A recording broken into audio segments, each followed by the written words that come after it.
liking this series so far so bad and enjoying it that I hope you guys are enjoying it just like I am. The whole series, the 5-part series on the Bosnian/Balkan history. So far, a lot of... Whoa, fuck's here. No. So far, a lot of positive comments, a lot of people discussing all the information they're receiving from the Rare Earth channel. So it's really a good series. I really enjoy making this one. Today I'm going to film the last 3 parts because I really want to finish this documentary and see everything. And I hope that this week, upcoming week, because I record my videos ahead of release or ahead of the time that you guys see it. I don't know how you want to say that, but so I hope my new camera will be there by then so I can shoot the new content on the new camera. All the new videos or the upcoming videos from when I have the camera are the same quality, so I don't have to upload in this quality anymore. So this is part 3 and this episode is called Where 2 Bullets Killed Millions. So I already think this is gonna be about World War I. Bosnian War happened because a nation is a very hard thing to define. In this video, our 3rd in our 5-part series, I intend to show you how. Gavrilo Princip believed in Yugoslavia. He believed in the unity of his people. It's just, he wasn't exactly sure who those people were, what form of nation it should take, but he certainly believed in their unity. To be honest, I think this is an issue that still plays this day. Even though now we have our own borders, we still don't have a definition of who we are. And from the last videos, it's just because we are all these separate tribes, to say so, from history. So it's really hard to define them as one and give it an own identity, even though I also believe, like Gavrilo, that a unity is possible and that it can be done. Not in the upcoming years, and maybe not as in one country, but as in, let's say, the European Union, but only then like Yugoslavia, as in a form where economic trade is free, no borders, blah blah blah blah, so that it has the same system as the European Union with no borders, trading and like economic wise and traveling wise, that you don't have the trouble and the problems with that. That would be really nice if they would like flatten those borders out in between each other. As he died in prison, he was quoted as saying, "I don't care who rules it, I just want there to be a Yugoslavia." Yeah. Like so many Slavs. Well, I tend to disagree, because a Yugoslavia, the way how it was ruled, let's say so, when Slovenia broke away, Croatia broke away, then Serbia wanted Yugoslavia, but actually they wanted a bigger Serbia, to say so, with Serbs mostly in control, and it just doesn't work that way. So yeah, I don't care who rules it. Yes, I do care who rules it. Before him, Gavrilo defined himself in the reflection of the other. His people were anyone but the imperialists. He wasn't Ottoman and he wasn't Austro-Hungarian. He was a Slav. And had he lived long enough to see the changes he inspired in the world, he might have called himself an Orthodox Bosnian Serb. But Gavrilo was not destined for a long life. Here in the tolerant capital of Sarajevo, he murdered an archduke when he was 19 years old. Just a kid. An idealist. And like most idealists, from the outside his goals seemed noble. He wanted self-governance, a homeland for his people. He wanted Bosnia to take part in the great ethnic uprisings that had been working their way across the planet, to shed the yoke of colonialism and join the modern era. And he would get his wish. As he died in that dark Austrian prison, the flames he'd ignited would burn the world he knew to the ground. The fire of revolution ripped through the continent. That one small domino that he'd knocked over would go on to start the bloodiest war humanity had ever seen. That one dead archduke would be followed to the grave by tens of millions of soldiers and civilians. It would lead to a resetting of the world order that would create... Whoa. He's talking definitely about World War I, but this... I think this is like an art piece or a memorial, like with the old rusty guns melted to each other, and then it looks pretty impressive, to be honest. An even more devastating war just a single generation later, the true outcome of ethnic nationalism. But out of the ashes rose Yugoslavia. Gavrilo would get his wish. Not everyone would be so lucky, though. One person who would never get his wish was Ante Trumbic. He was one of the many men who was actually going to have to put in practice what Gavrilo's ideology had started. The thing about being an assassin is that you get to die a hero. You don't actually have to stick around and figure out what Yugoslavia actually means. Trumbic tried to form some political glue that could bind together this fledgling state, and while he may have been a nationalist Croat at heart, he was facing down the barrel of both Italian and Austrian conquest, and in the shadow of the other, he was willing to unite. He believed that so long as they created the right organization, a unified Yugoslavia would be the best possible solution for his people, a United States of the Balkans, a fresh start to a troubled land. United States of the Balkans. That wouldn't be a bad name at all if you want to like make a... It is basically just like the US. It's all these separate states who govern their own thing, yet they have like free trading, free passing. It's not like they're separate countries. I'm really liking this theory and idea that I just got from this guy, or say so this Yugoslavia as in not one country, but with all the open economics and stuff. Now I'm fantasizing about how that would look like. It's pretty, I don't know, just would be an interesting topic. Intellectuals and political leaders from across the region sat down with the Serbian kingdom looking for a path to integration, any way to come together. Italy had entered the war on the promise of exiting with Slovenian and Croatian land, and the best way to stop them from that was to present a unified front.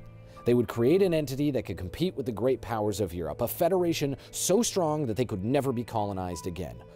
All it had to do was keep from destroying itself in the meantime, to strike a balance between the multitude of... I've been there. This is all in Zagreb. The square earlier was also in Zagreb, by the way, with the knight and with his sword up. Self-defined ethnicities and unite. And from their side, the Croats had some demands. Well, they were happy to live as equals if they were treated equally. They had no interest in signing up to be second-class citizens of a new Serb empire. Their Yugoslavia would require the political agreement of all South Slavic people, not just the most dominant. It would give power to weakened ethnic states and allow for a truly federated state. It would provide balance to a system weighted against the small and form a framework for the creation of a new pan-Slavic identity, a utopian ideal for all their citizens to rally behind. And of course, problems arose almost immediately. The ideals of intelligentsia are rarely well met by reality. But when the enemies were at their gates, the Yugoslavs had shown they could find ways to work together. The gang that had killed Franz Ferdinand, after all, contained Bosnian Serbs, Muslims, and Croats, and together they'd aimed to be an example of that united identity that they'd always seen in the reflection of their enemies. And again, just like I told earlier, or he said earlier in his videos, like the tribes united in order to fight off the Bulgarian army, I think he said, like the Bulgars, not the Bulgarian, but the Bulgars, who wanted to conquer the land for the Pope. And again, in this position, they're threatened altogether, and then all of a sudden it is possible to work together to defeat a common enemy or common cause, fight for a common cause. So history repeats itself, and it's pretty interesting to watch that maybe some let's say common cause between those countries could trigger a alliance once again, like a really strong alliance, not as in one country, but a really strong alliance for, I don't know, economics. It's the first thing, and that I keep repeating, to work together on getting out of debt and out of the shit state that they're in altogether. With all their enemies dead, they had to start to ask themselves, what comes next? If the basis of their federation was an ethnic identity, then what stopped them from further breaking down into sub-identities? Nationalism doesn't end with everybody united. It ends with them divided, with the lowest common denominator of identity. If Serbia couldn't treat the other ethnicities within this federation as equal, then what stopped them from dominating the government? What stopped them from taking essentially a multi-ethnic democracy on paper and turning it into a single ethnicity dictatorship in practice? Nothing. That's what. And so, of course, it happened. The only thing that could stand in its way was violence. And so, of course, there was violence. No matter how many different ways they aligned the ideology, the old schisms remained the same. Croats and Slovenes were still Catholic. They still pulled to the west. Serbs were still Orthodox, and with the Russian Empire in full swing, they had a valuable patron in the east. And with their hatred still fresh... I think if they still stuck together, that's what would make them like the powerhouse that they were at one point, because they were balancing east and west, so they got the benefits from both sides. Fresh from the Ottoman era, neither of them was even remotely willing to consider the Muslim Bosniaks of a people worthy of distinction. From their point of view, they'd long since traded their Slav identities for those of the invader. They were either Turks or heretical Serbs or something, but what they weren't was a unique people within the Yugoslav kingdom. And when the time came, the Serb leadership intended to split the land that they lived on, that they owned, that they'd farmed, with Croatia, and take Muslim Bosnia as their own. They were just never really able to calm the country down enough to make it happen. But the Bosnians weren't the only ones they were denying an identity. The Serb leadership claimed that they were the ethnic foundation for both the Montenegrins and Macedonians, and since they were both Orthodox, that put them in the Serb sphere of influence, and if they wanted to prove otherwise, they'd have to do so like everybody else, with a gun. So with the swing of the pendulum, the Serbs had switched to the role of oppressor. With the power back in their hands, they would begin repressing those who disagreed with them, be it due to ethnicity, religion, or culture, just as was done to them under so many previous regimes.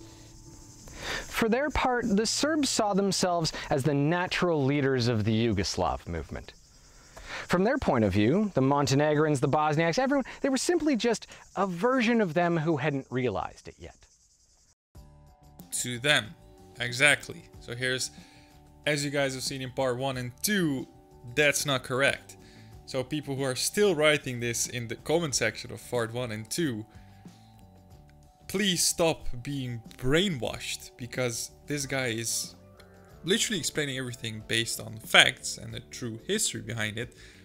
Just like there are many other books who have been written by independent writers and not Serbian writers who write a different story, or Croatian writers who write a different story, or Bosnian writers who write a different story. This is an independent look, someone who's not from the region, who cannot be biased, who's doing the research. So this is why I like it, because he's...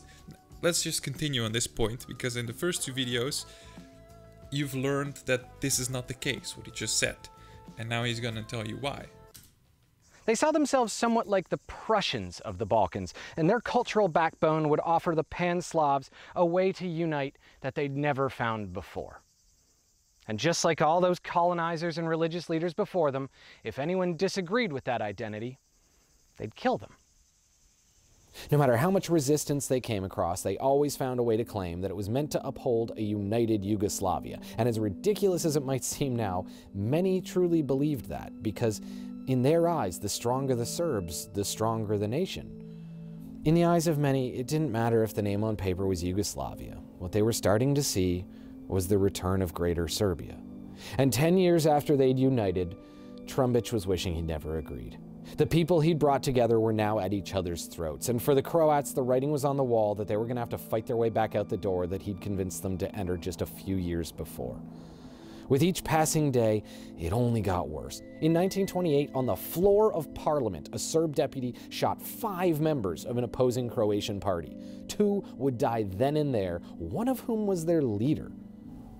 In turn, the Serbian king suspended the constitution and stripped all other ethnic groups of their political power. He turned the state into a true dictatorship, his last-ditch effort to keep the people together, or perhaps put another way, to stay in power.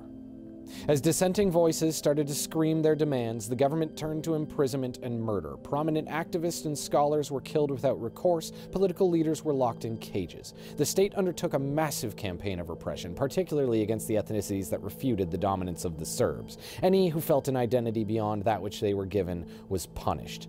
And soon, Croats would be fighting again to be free. Only this time it would be against the very union that they'd helped to create. This was no foreign invader for the Slavs to oppose, no Avar to unite against. Now they were fighting purely against themselves. It wouldn't be long before they committed suicide. In 1934, 16 years after Gavrilo shot that famed Archduke, a second assassination would rock the Balkans. In Marseille, France, with the help of the Croatian nationalists, a member of Macedonia's secret paramilitary murdered Yugoslavia's king. Although the state he led would limp forward for a few more years in his absence. Besides the story he's telling, which is really true, the death, to say so, of Yugoslavia 1.0. look at this. This is a real nice shot that represents Bosnia. You got the money? You do? Okay, we'll fix everything you need. Solar panels, yada yada yada, modern building. Oh, you ain't got money? And your building is still destroyed from the war? Well, too bad, man, too bad. And that's the left side of the building. It's like, look at this split. The writing was on the wall. And what's more, it was written in blood. It took 2 shots in Sarajevo to bring about the first kingdom of Yugoslavia, and 2 shots in France to destroy it. It would be another world war and the mass slaughter of 300,000 innocent Serbs before they'd try again. But more on that next time. This is Rare Earth. And this is a World War I trench. Crazy. I already realized that. A World War I trench with still the barbed wire and everything up there, and the sticks and everything still there. I've been to those trenches, by the way, so it's really impressive. But yeah, another really interesting episode, really explaining the politics behind every country and the way to say Yugoslavia was like build up. So this is a real build up for the next video, I guess. But yeah, I'm loving this content so much. I hope Rare Earth does more on this subject after this 5-part series, because there's so much more to tell, and the way he presents it, the way he dug up history, and how he knows all the little details that not a lot of people know. Really impressive, really impressive. So let me guys know, what do you think of this video? What do you think of the content in this part of history that's being told right here? See you guys in the next video. We're going to part 4 and 5, so subscribe if you want to see part 4 and 5, of course, and I'll see you in the next video. Ciao. Perfect.